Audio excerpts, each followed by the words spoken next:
सर्वेश्वरेश्वर भगवान श्री अयोध्यानाथ, जिनकी मंगलमयी कृपा के फलस्वरूप सरयू के पावन पुलिन में विराजमान होकर लक्ष्य चंडी महायज्ञ एवं लक्ष्य गणपति महायज्ञ एवं श्री राम महायज्ञ और अनेक स्रोत कर्म की इष्टियों का दिव्य दर्शन हम सभी लोगों को प्राप्त हो रहा है। ब्रह्मलीन अनंत श्री विभूषित धर्म सम्राट स्वामी श्री कृपात्री जी महाराज की पावन पुण्यतिथि के अवसर पर आयोजित इस विविध कार्यक्रम में हम सभी लोग सहभाग कर रहे हैं। आज इस पवित्र सनातन धर्म के मंच से विद्वत सम्मेलन होना है। काशी के बड़े बड़े विद्वान महापुरुष पधार रहे हैं, जिनके उद्बोधन को आप सभी लोग श्रवण करेंगे। आज बड़ी सुंदर चर्चा आप सभी लोग श्रवण कर रहे हैं। अभिवादन, प्रणाम, नमस्कार की महिमा सनातन धर्म में क्या है। श्री कुलशेखर आलवार की पंक्ति को उद्धृत करते हुए हमारे पूर्व वक्ता ने कहा, कृष्ण त्वदीय पद पंकज पंजरांतम अद्यैव मे विशतु मानस राजहंसः प्राण प्रयाण समये कफवात वित्तैः कंठावरोधन विधौ स्मरणम कुतस्ते।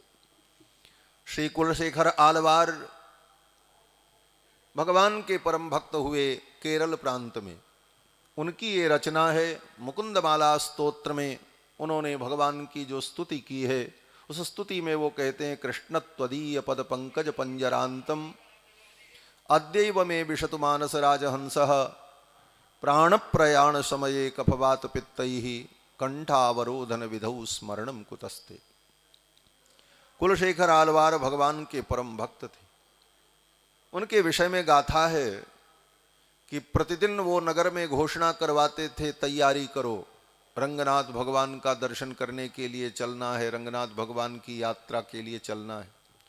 तैयारी होती थी और जब यात्रा प्रारंभ होनी हो तब तक यात्रा स्थगित हो जाती थी। यही प्रतिदिन की लीला होती रहती थी। उनके स्तवन में कहा जाता है, घुष्यते नगरे यस्य रंग यात्रा दिने दिने। दिने दिने प्रतिदिन रंग यात्रा की घोषणा होती थी। घुष्यते नगरे यस्य रंग यात्रा दिने दिने तमहम शीर्षा वंदे राजानम कुलशेखरम। ऐसे कुलशेखर राजा भगवान के परम भक्त हुए। उनकी अनेक रचनाएं हैं। उन्होंने भगवान की अनेक प्रकार से स्तुति की है। भगवान के परम भक्त थे। आपके मन में प्रश्न हो रहा होगा कि बीच में बात छोड़ करके महाराज जी दूसरी ओर जा रहे हैं। राजा कुलशेखर के यहाँ यात्रा होती थी और फिर वो स्थगित क्यों होती थी, ये जानने की इच्छा स्वाभाविक होगी। उसका कारण था कि राजा के मंत्री जानते थे राजा भगवान का परम भक्त है। अगर ये रंगनाथ भगवान के मंदिर तक पहुंच गया और जाकर के रंगनाथ भगवान का दर्शन इसने कर लिया तो फिर ये लौट करके नहीं आएगा, राजपाट सब छूट जाएगा। ये भगवान के प्रेम में मत्त होकर के, पागल होकर के ठाकुर के चरणों में ही रह जाएगा। लेकिन इस यात्रा का विरोध कैसे करें, यह भी संभव नहीं था। तो मंत्री सब बड़े बुद्धिमान थे। उन मंत्रियों ने विचार किया, भगवान के भक्तों की दृष्टि में भगवान से बढ़कर भगवान के भक्तों का महत्व होता है। राम ते अधिक राम कर दासा। राम जी से अधिक राम जी के भक्तों का, भगवान के भक्तों का महत्व सगुण भक्ति में, वैष्णव भक्ति में स्वीकार किया जाता है। तो मंत्री बड़े बुद्धिमान थे। मंत्री लोग क्या करते, बोले प्रतिदिन कहीं से दो चार संत महात्माओं को ढूंढ करके ला करके छिपा करके कोठरी में रखते थे और उनकी सेवा करें, प्रसाद पवावें, सब सुविधा दें। और जब राजा यात्रा करने के लिए रथ पर बैठने चले तब तक ला करके उन महात्माओं को प्रस्तुत कर देते। राजा रथ से उतर करके उन महात्माओं को प्रणाम करे, बोले हमारे द्वार पर संत पधारे, अब तो हम इन संतों का दर्शन करेंगे, इनसे सत्संग करेंगे, यात्रा अब कल होगी। इसी प्रकार प्रतिदिन घुष्यते नगरे यस्य रंग यात्रा दिने दिने तमहम शीर्षा वंदे राजानम कुलशेखरम। ऐसे महान राजा कुलशेखर भगवान के परम भक्त हुए। और महाराज कुलशेखर जो राजा थे, भगवान की कथा के प्रति उनकी ऐसी निष्ठा थी, उनके गुरुजी रोज रामायण कथा उनको सुनाते थे। लेकिन केवल राम विवाह तक की ही कथा सुनाते थे, उसके आगे नहीं सुनाते। एक दिन कुल पुरोहित किसी कार्य से व्यस्त हो गए तो अपने पुत्र को भेजा, जाओ कथा सुना देना।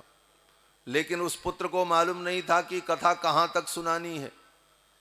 भावुक भक्तों के बीच में कथा के कितने अंश को प्रस्तुत करना है, यह भी वक्ता को विचार करना चाहिए। इसीलिए कहा, जे गावहीं यह चरित सम्हारे, ते यही ताल चतुर रखवारे। जो इस चरित्र को संभाल करके गाए, श्रोता की भावना को देख करके। एक मैया थी, मैं अपने जीवन की घटना बताऊं। एक बार मैं राम कथा सुना रहा था और राम कथा में अयोध्या से राम जी के वनवास का प्रसंग हो गया, और वनवास का प्रसंग हो गया और तब तक कथा का समय पूरा हो गया। लोगों ने आकर के पर्ची दी, जैसे अभी पर्ची आई धीरे से, लेकिन ये समय पूरा वाली नहीं है, ये दूसरी सूचना की है, आप ऐसा मत समझना। तो ऐसे ही पर्ची आती है मंच पे, बोले महाराज समय पूरा हो गया। तो कथा वहीं हमने विराम कर दी। एक मैया कथा सुन रही थी, बड़ी भावुक थी, कथा तो भाव का विषय है। तो उस मैया ने उठ करके कहा, महाराज आप बड़े निर्दयी हो, बड़े कठोर हो। हमने कहा क्या हुआ मैया? बोले ठाकुर का वनवास कराया, कम से कम चित्रकूट तो पहुंचा देते, कुटिया तक बीच रास्ते में छोड़ दिया ठाकुर जी को। ये भावना है, ये कथा जीवंत है, ये कथा ही भगवान है, यह दृष्टि होनी चाहिए। उस मैया ने कहा कि ठाकुर जी को कम से कम चित्रकूट तक तो पहुंचा देते, बीच में ही छोड़ दिया, और ठाकुर जी रात कहाँ गुजारेंगे, ऐसा नहीं करना, आप तो बड़े कठोर हो। उस माँ की बात मुझे आज भी याद है। कहीं भी मैं कथा करता हूं तो चाहे समय हो न हो, चाहे एक ही मिनट में बात कहनी पड़े, लेकिन किसी प्रसंग तक ले जाकर ठाकुर जी को विराजमान करके ही विराम कथा की हो, ये भावना है। तो ब्राह्मण के जो पुरोहित के पुत्र थे, उनको पता नहीं था कथा कहां तक सुनानी। चले गए सुनाने और सीधे शुरू कर दिया सीता हरण का प्रसंग। सीता हरण का प्रसंग जब सुनाया तो राजा कुलशेखर को क्रोध आ गया। मेरी अम्मा जी को, मेरी मां को, जगत जननी को रावण उठा ले गया, उसका इतना साहस। कथा से उठकर घोड़े पर बैठ गए और अपनी तलवार लेकर के समुद्र की ओर दौड़ पड़े कि आज ही मैं रावण का वध करूंगा और अपनी मां जानकी को लेकर के आऊंगा। और घोड़े को दौड़ाते हुए समुद्र में प्रवेश कर गए। लोग हाहाकार करने लगे। समुद्र की लहरों में उनका घोड़ा प्रविष्ट हो गया, दिखना भी बंद हो गया, इतनी दूर तक चले गए। उनकी इस कथा की निष्ठा और कथा में इतनी तन्मयता को देखकर समुद्र के अंदर, उसी वारिधि के अंदर करुणा निधान ठाकुर श्री रघुनाथ जी, श्री सीताराम चंद्र जी प्रकट हो गए और दिव्य दर्शन दिया।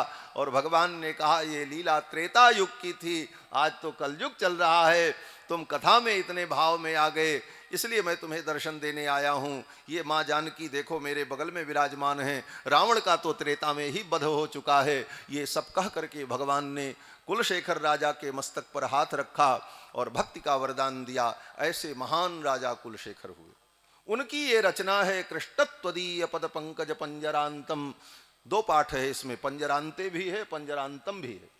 कृष्णत्वदीय पद पंकज पंजरांतम अद्यैव में विशतु मानस राजहंसः प्राण प्रयाण समये कफवात पित्तैः कंठावरोधन विधौ स्मरणम कुतस्ते। कुलशेखर आलवार कहते हैं, हे कृष्ण, हे भगवान, आज ही मेरा मन आपके चरण रूपी पीजड़े में, मेरा मन रूपी राजहंस, ये मानस राजहंस आपके चरण रूपी पीजड़े में बंद हो जाए। कृष्णत्वदीय पद पंकज पंजरांतम अद्यैव में विशतु मानस राजहंसः। क्यों? बोले जब मरने का समय आएगा तो प्राण प्रयाण समये कफवात पित्तैः, कफ वात पित्त तीनों प्रकृति दूषित हो जाती है। उस समय भगवान का स्मरण होना बड़ा कठिन होता है, बहुत कठिन होता है।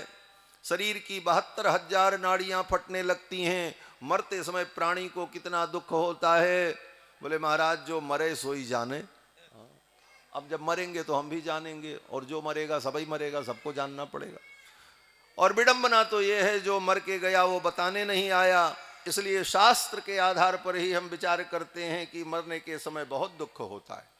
जन्मत मरत दुसह दुख होई, गोस्वामी तुलसीदास जी महाराज कहते हैं कि मरते समय भयानक कष्ट होता।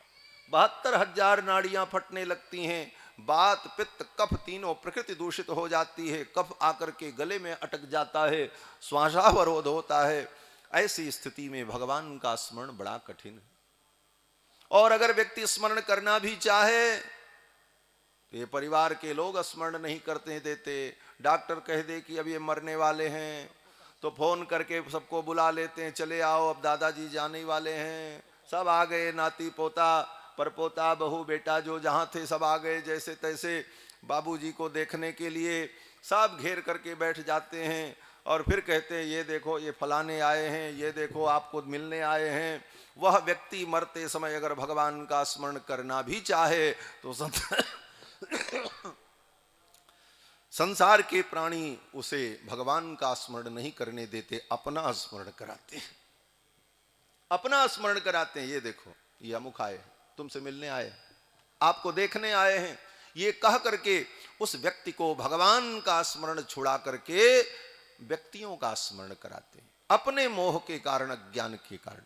उचित तो यह है किसी का प्राणांत होने वाला हो, तय हो जाए कि अब ये मर ही जाएगा, उस समय वहां पर कोई भी प्रपंच की बात नहीं करनी चाहिए, संसार की कोई बात नहीं करनी चाहिए। भगवान की चर्चा करो, हरि नाम संकीर्तन करो, गीता का पाठ सुनाओ, रामचरितमानस का पाठ सुनाओ, चरणामृत पिलाओ, भगवान का नाम लो।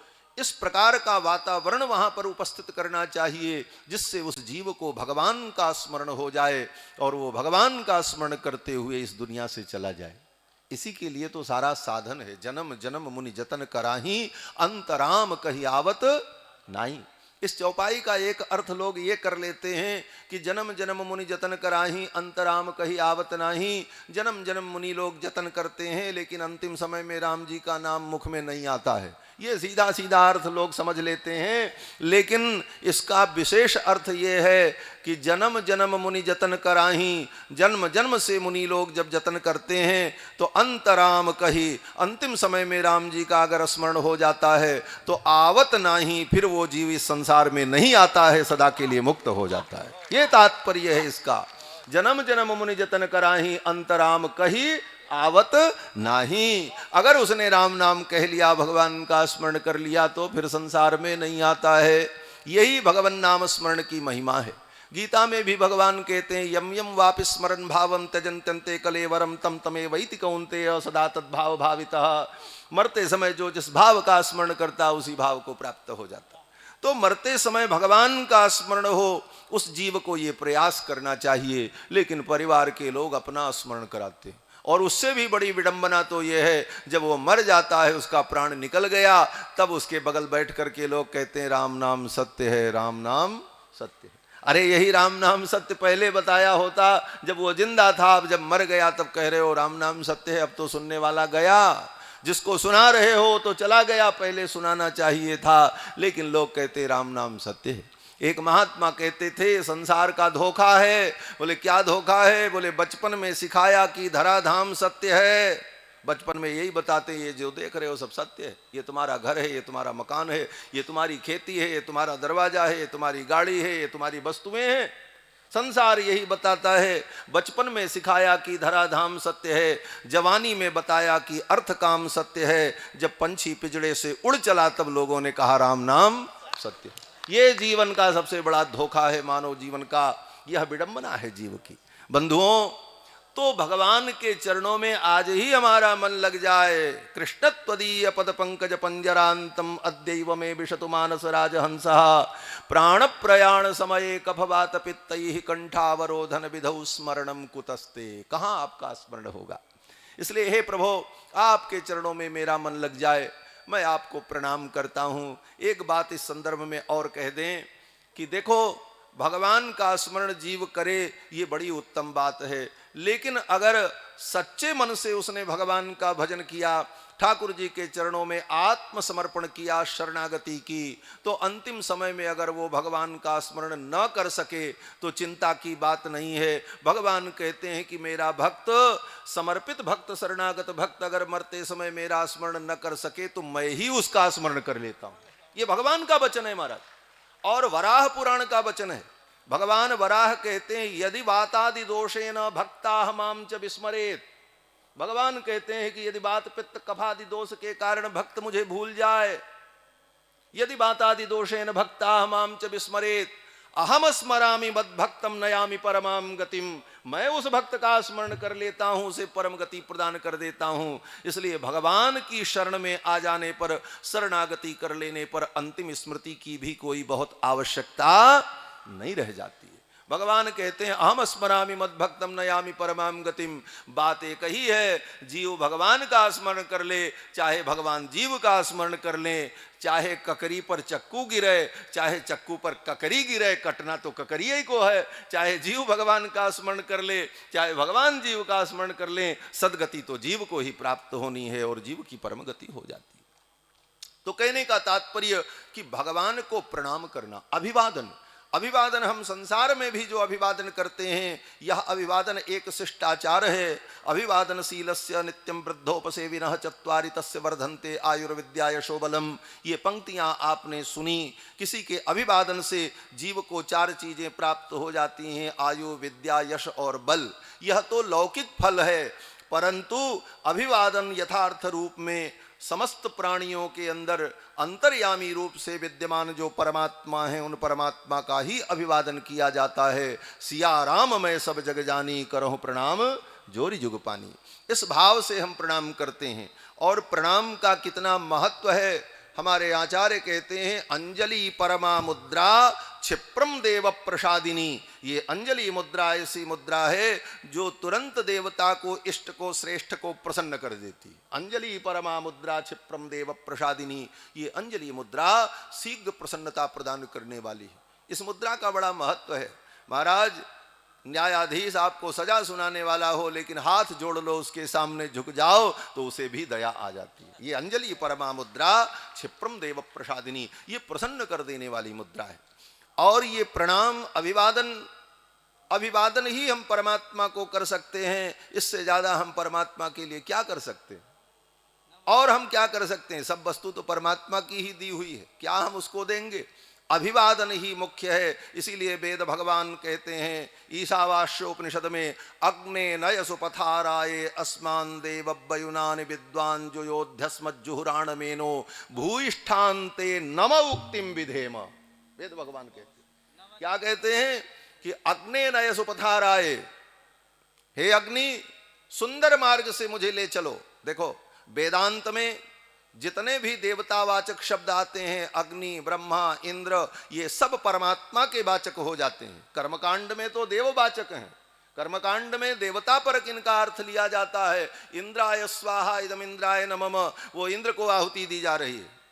लेकिन उपनिषद में जब मंत्रों में इंद्र, वरुण, अग्नि, इन देवताओं का, आकाश, वायु, इनका नाम आता है, तो वहां इन शब्दों का अर्थ परमात्मा होता है। सबकी व्युत्पत्ति बन जाती है। यहां वैयाकरण लोग बैठे हैं, सब सिद्ध हो जाता है। अग्नि, अग्नि माने भगवान। क्यों बोले? अग्रे नयति इति अग्नि, जो आगे ले जाता है वो परमात्मा, जो हमें वैकुंठ तक ले जाता है। इंद्र, इराम अन्नम ददाति इति इंद्रः, जो पोषण करता है, सबका पोषण करने वाले भगवान नारायण है, उसका अर्थ विष्णु परक होता है। तो उपनिषद में इन सारे शब्दों का अर्थ भगवत परक ग्रहण किया जाता है। तो वहां पर उपनिषद में कहते हैं अग्ने नय सुपथाराये, हे अग्नि देवता, हमको सुंदर मार्ग से ले चलो। सुपथाराये बोले हमको वैकुंठ तक पहुंचाओ, हे परमात्मा, अग्नि देवता।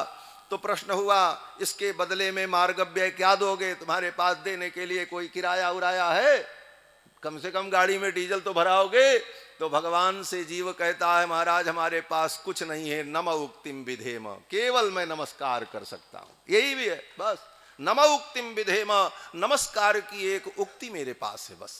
और ये नमस्कार, अभिवादन, ये नमस्कार का कितना महत्व है। बोले भाव से नमस्कार हम भगवान को करें। नमः, नमः का मतलब न माने नहीं, म माने मेरा, मेरा कुछ नहीं है। बोले किसका? बोले रामाय, रामाय नमः। ये नमः जोड़ करके नमः के साथ चतुर्थी का प्रयोग क्यों होता है?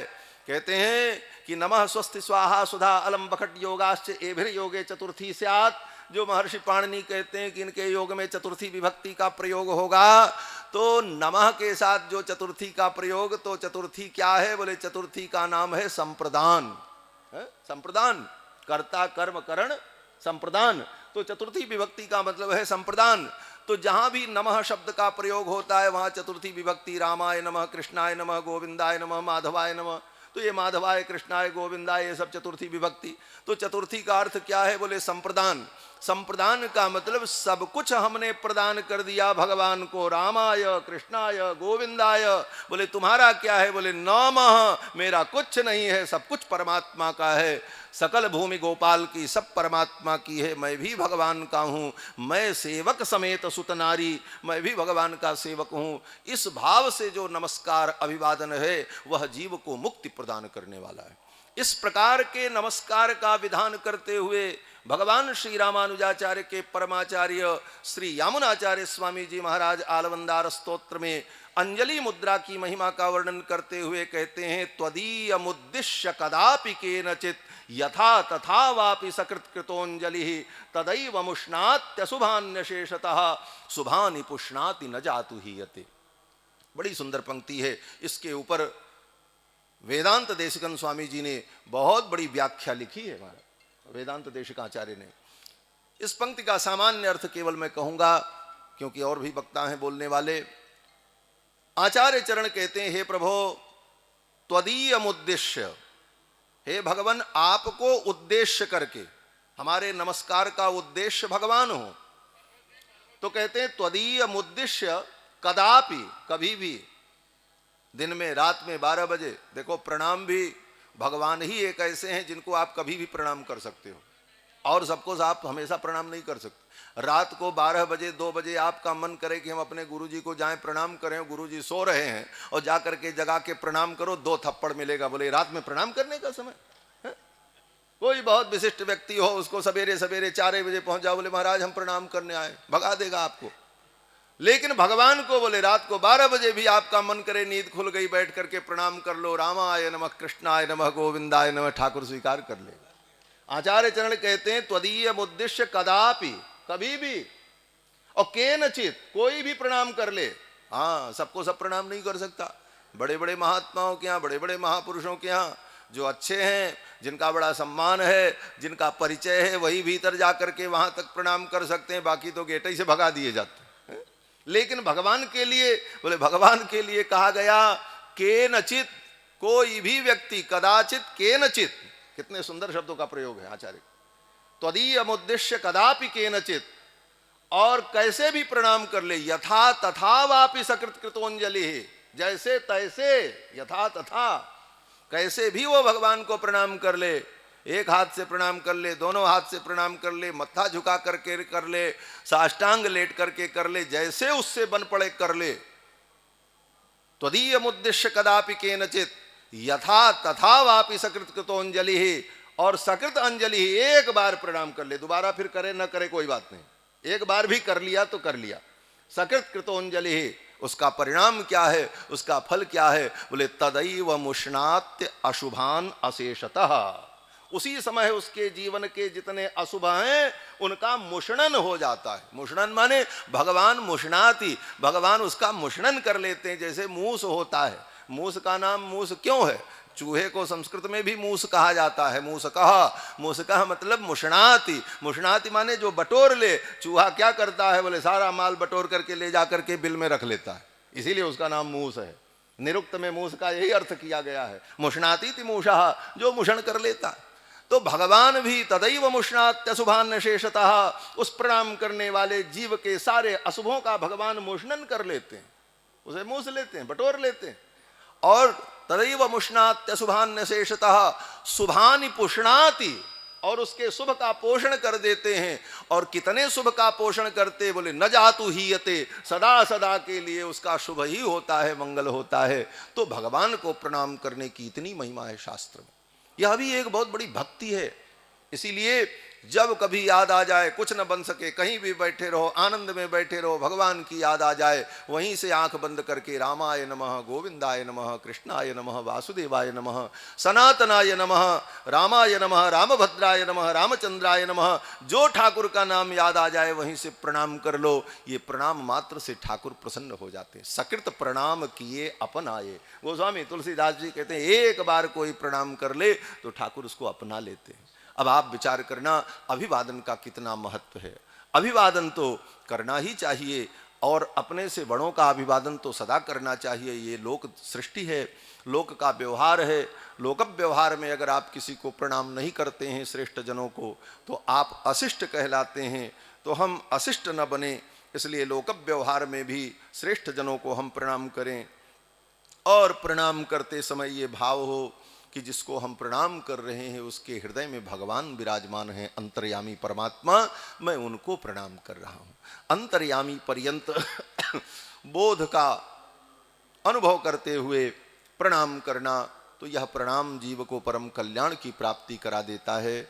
और आज तो प्रणाम, अभिवादन, शिष्टाचार की महिमा का वर्णन करने के लिए संत लोग उपस्थित हैं। सबके उद्बोधन आप श्रवण करेंगे। काशी से बड़े विद्वान लोग पधार रहे हैं, उनका भी उद्बोधन आप श्रवण करेंगे। सायंकाल की कथा में ठाकुर जी की कथा ठाकुर जी ही सुना रहे हैं, ठाकुर जी की कथा भी, ये कथा भी ठाकुर ही। रामस्य नाम रूपम च लीलाधाम परात्परम एतत् चतुष्टयम नित्यम सच्चिदानंद विग्रहम। भगवान का नाम, रूप, लीला, धाम, ये सब सच्चिदानंद विग्रह है। ये कथा भी भगवान है। प्रविशति हृदय तेषाम भक्ति सूत्रोपनद्धा। भक्ति के सूत्र में बंधकर कथा के माध्यम से भगवान ही कर्ण के माध्यम से हमारे अंतःकरण में प्रविष्ट होते हैं और हमारे हृदय की जो वृत्ति है उस वृत्ति के अनुकूल तदाकाराकारित होकर के भगवान भाषित होते हैं। यही कथा सुनने का परम फल है। तो आज ये सब सारे कार्यक्रम रहेंगे। और अभी सूचना आई है, उत्तर प्रदेश के प्रमुख सचिव श्री दुर्गा शंकर मिश्र जी यज्ञ में आ रहे हैं दर्शन के लिए। प्रशासन से फ़ोन आया है, भी उनका हेलीकॉप्टर लैंड किया है थोड़ी देर पहले, वही सूचना थी। उसके बाद उनको मैं दर्शन कराऊंगा यहाँ, और दर्शन करके थोड़ी देर वो रुकेंगे, महाराज जी का आशीर्वाद लेंगे, यज्ञ स्थल का दर्शन करेंगे, फिर जाएंगे। तो यह भी व्यस्तता होगी, इसलिए मुझे उधर भी जाना है। और हम तो ऐसे हैं महाराज, दास रघुनाथ का, नंद सुत का सखा, कुछ इधर भी रहा कुछ उधर भी रहा। तो कभी इधर रहते कभी उधर रहते। किसी ने कहा इधर उधर रहोगे तो डूब जाओगे, एक नाव में पैर रखो। तो कहते कोई बात नहीं, हमारे राम कृष्ण आधार, हमारे आधार तो राम और कृष्ण यही दो हैं। राम और कृष्ण ये दो मेरे हमारे आधार हैं, और दो नाव में हमने पैर रखा है, कोई तो पार लगा ही देगा। चाहे राम जी पार लगावे, चाहे कृष्ण भगवान पार लगावे। सूरदास दो नाव चढ़े है, को लगावे पार, हमारे रामकृष्ण आधार। तो ऐसी स्थिति है, तो थोड़ा इधर भी थोड़ा उधर भी, तो इसी आनंद में आप लोग भी रहें। आगे के क्रम में हमारे सप्तर्षि महोदय जैसा मार्गदर्शन करेंगे, आप उनके मार्गदर्शन में आगे के विषय को श्रवण करेंगे। जय सिया राम। बोलो श्री सीता रामचंद्र भगवान की।